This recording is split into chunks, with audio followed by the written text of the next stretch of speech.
runners, I'm going to give you 3 things that'll change your gait in less than 10 minutes. And this means I promise the video will be under 10 minutes, but also in minimal time, you could really do some benefit to your gait. And this is interesting. I've been coaching running for over 30 years. I've been a trainer for over 35. And what's interesting is my background is not running. Well, now 35 years of running coaching, but I was just a regular trainer, group fitness coach, all that good stuff. And everything that I coached, everything I taught, I had to go get training in and go get certified in. And so when I started coaching runners and getting into running, there really wasn't that kind of training. And so the idea was everyone knows how to run, running is natural, so we're just going to go out and run.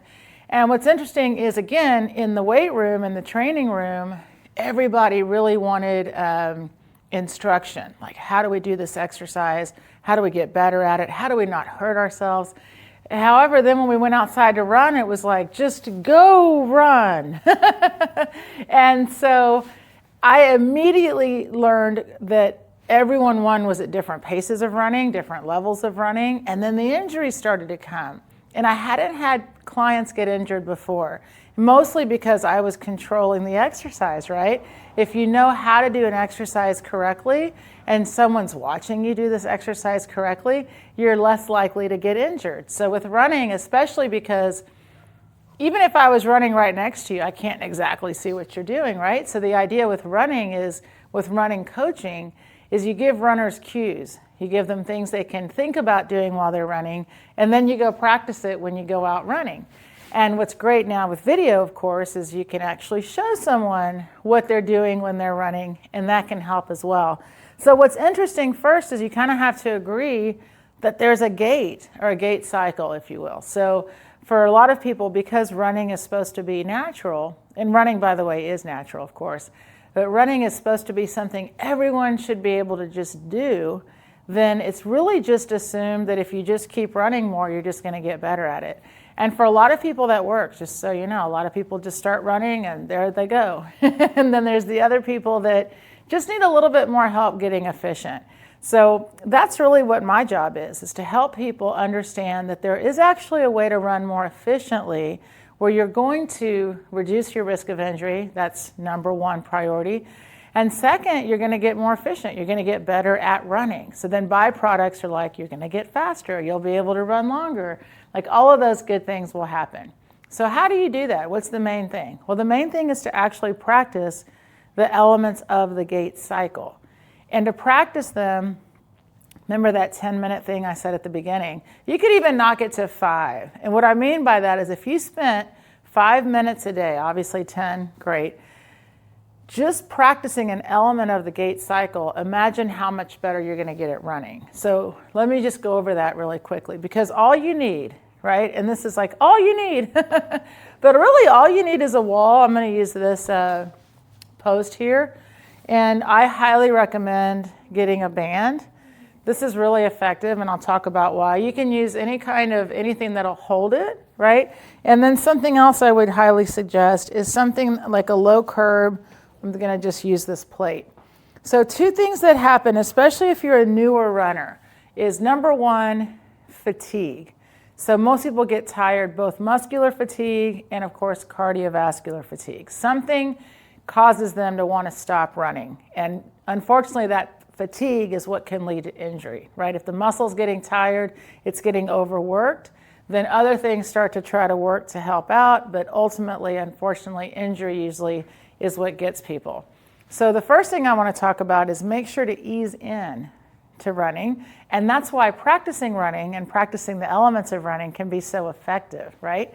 Okay, so you have to develop what's called elasticity for running, and that's gives you the ability to continue running, right? You're like, oh, my legs are getting so tired, and so many people feel like a muscular fatigue, and it's because they're not using enough elasticity.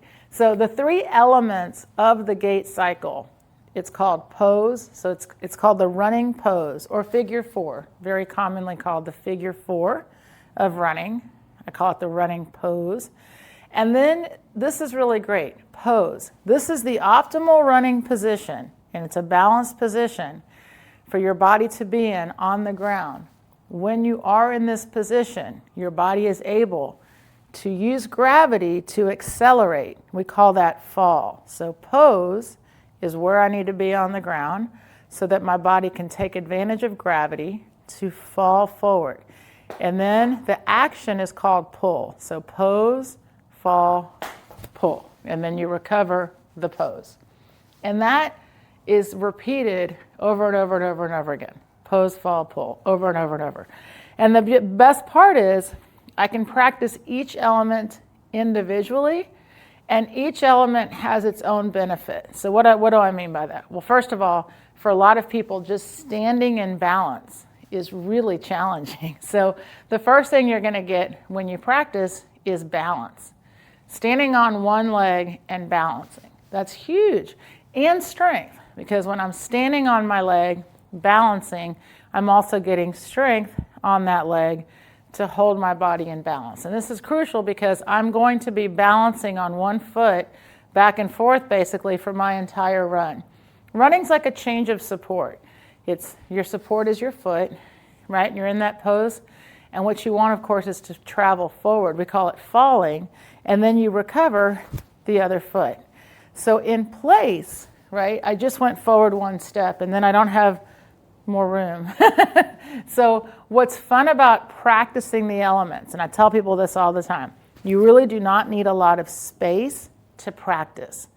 If you have enough space to do at least 3 pulls, it's like that's what I have right here, you have enough space to practice. And then of course you could take it out and you go running, right, to practice the running. But what's really great is if I can practice just the concept of the element. Here I am in my pose.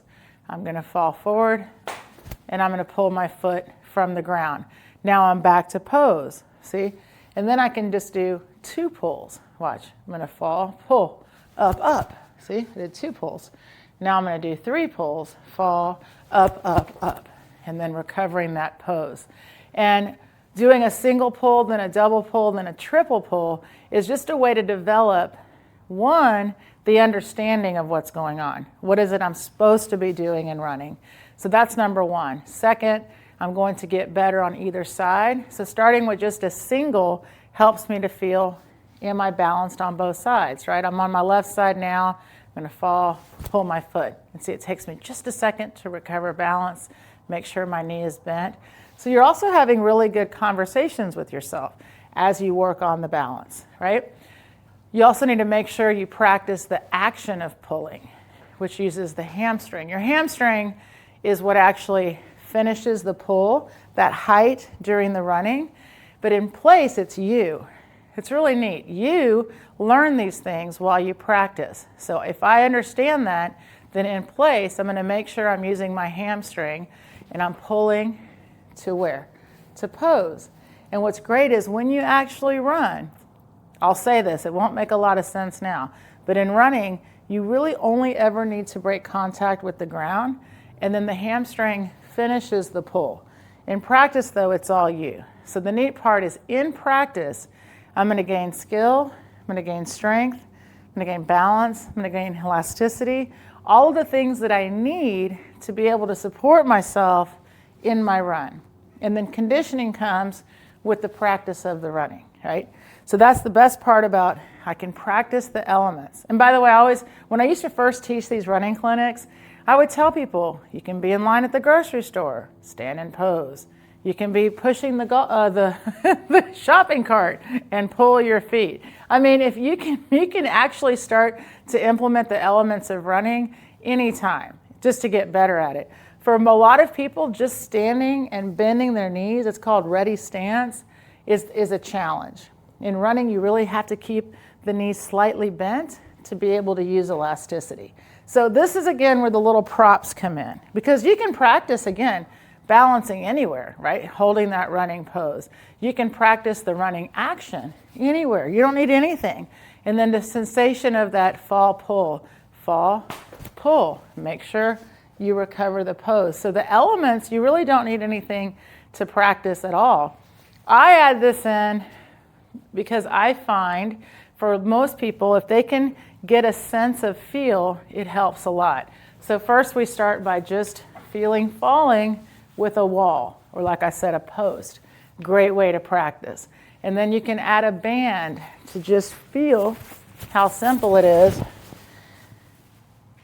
to let yourself feel the fall. This is where a lot of people have issues in the running, is because they'll get very comfortable with pulling, and then they forget about practice. You have to practice falling, because it's a strange thought to fall. We don't want to fall, right? We want to stay upright. So the fall element, I highly recommend using a band or using a wall to practice that sensation of what it's going to feel like while I'm running to hold that fall. And then you can practice running itself to pull action up, up, up, up, up, up, up, up, up, up. So I like that because it's a great way to, re-emphasize the elements of what I'm trying to learn. And then I actually will use a lot of times a curb outside, but just a small plate, again for elasticity. So you don't have to use anything because you can just hop in place. But to develop strength, to develop elasticity, I find that it really helps to do something, I call it running on the curb. You see, and it's not high impact, it's actually very low impact. And I will start people just hop up, step down, hop up, step down. See how low this plate is. Don't have to go very high. One of the things people don't realize with running, and a lot of it is because for most of your life, if someone asked you about running, like, what is running? Most people respond with, well, it's fast walking, or it's putting one foot in front of the other. And it really isn't. Walking is 2 feet on the ground. Running should only be 1 foot on the ground. And so when I do gait analysis for most people when they're first coming in to Run RX, and remember, most people come to me because they have an injury. Although we have plenty of people that come in to prevent, which is great, but most people it's because they have an injury. And usually that injury is because they're missing their flight phase, meaning they miss out on, I'm in my pose, I fall forward, and I change support. In that change of support, when you pulled the foot, your hamstring, remember, finishes the pull. That's your flight phase. And unless you practice that, it's very hard to have a flight phase. And what happens to a lot of runners is they don't realize that their action is to pull. And so many people, when they're running, because their thought is put 1 foot in front of the other, then they miss out on that, because what they actually do is they start to fall and they put their foot out. Well, then you stop moving. And then guess what? You still have to pull your foot up. And what's interesting in walking, most people walk right by leading. Guess what? Same thing happens. If you put your foot out, you just stopped your walk. Then you throw your body weight forward, and then you still have to bring your back foot up. So if you start to think about, even in walking, instead of just throwing your foot out in front of yourself, start thinking about pulling your foot up. See, up.